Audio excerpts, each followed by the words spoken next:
From the darkness to a seed of light, from a garden to a sheet of ice.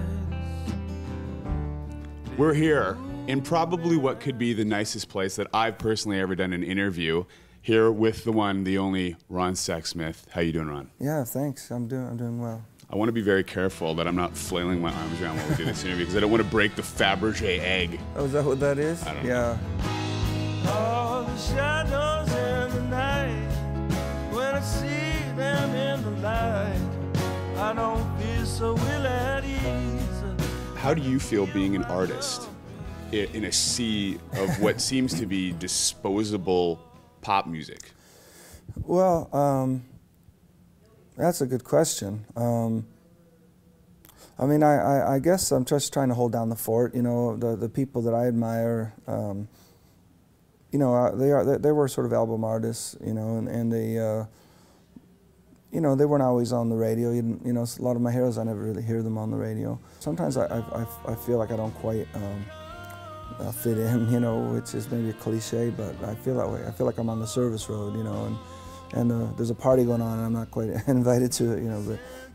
But I've been lucky that people keep letting me make records, and there's enough people out there that are interested. It seems that I can keep going. I like that. You're on the service road. There's a party on the highway, but you're having a good time anyways. Yeah. Light some candles and tempt the hands of fate. You make a wish, they'll make one too. And that seems to be mentioned in a lot of articles about you, the constant question, why isn't Ron Sexsmith more famous? And the fact of the matter is, he is. You mentioned Elton John, and you guys have a mutual respect, you and Elton, that I guess goes back a few years as well. Well, I've met him a couple of times, but I you know, when I was 11, I was a member of his fan club, you know. But I don't really feel, I mean, for some reason, these guys who are famous, have some of them anyway, have said nice things, and you always wonder, well, how did they even hear about me? You know, because I'm still relatively unknown to the masses. You know, and I mean, Canada's picked up quite a bit, I think. Let's talk about this album here. I mentioned to you, listening to it on the way over here, Exit Strategy of the Soul. I had to play This Is How I Know probably about 20 times in a row. This is how I know the trials are not in vain. This is how I know we'll rise and love again. But I hear one song and it gets in me, and then you mentioned that you do that with albums. Well, I've always loved, you know, ever since I could afford to buy a record. I mean, I used to cut grass and then run to the record store, because back when I was a kid they were $3.99. And you know, all week I just listen to that record and get really inside it, know every song, and I still do that. You know, lately I've been into this new Ry Cooder album, which is pretty much all I'm listening to. Sometimes you hear a record, you don't even really like it at first, but there's something about it. You know, either it's because it's an artist that you respect, and you want to give them the benefit of the doubt. You keep going back to it, and you give it another shot, and then it sort of works its way in, and all of a sudden, yeah, you know, you're thinking about it, and I love that about music, and I try to make records for people that do that too. And it almost seems like songs that have, or albums that have too much of an immediacy to them. They're suspicious or something, you know? Or they get stale really quickly.